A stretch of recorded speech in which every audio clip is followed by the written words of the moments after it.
Kakinada rural మండలం వాకలపూడి రామకృష్ణనగర్కు చెందిన సుమారు 8 మంది లబ్ధిదారులకు కాకినాడ రూరల్ అభివృద్ధి కమిటీ చైర్మన్ కురసాల సత్యనారాయణ చేతుల మీదుగా పట్టాల పంపిణీ జరిగింది. కాకినాడ రమణపేట వైద్యనగర్లో గల రూరల్ ఎమ్మెల్యే క్యాంపు కార్యాలయంలో జరిగిన పట్టాల పంపిణీ కార్యక్రమంలో వైఎస్సార్ కాంగ్రెస్ పార్టీ నాయకులు గోపిశెట్టి పద్మజా బాబ్జీ, నున్నా వెంకటేశ్వరరావు, కరీం బాషా, కర్రి చక్రధర్, నల్లా శ్రీనివాస్, గొల్లపల్లి జగన్, వైఎస్సార్ రాజు, కోమలి సత్యనారాయణ, వీఆర్ఓలు, పార్టీ నాయకులు పాల్గొన్నారు.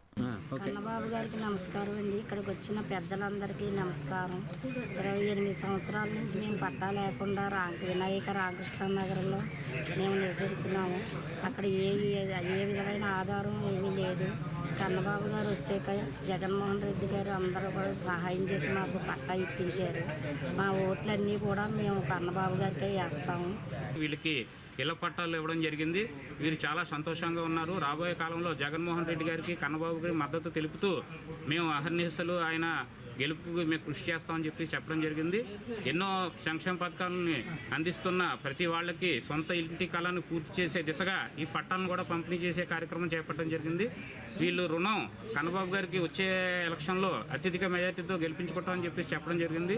ఈ సందర్భంగా కన్నబాబు గారికి అలాగే జగన్మోహన్ రెడ్డి గారికి ప్రత్యేక ధన్యవాదాలు తెలుపుకుంటూ సెలవు తీసుకుంటాం.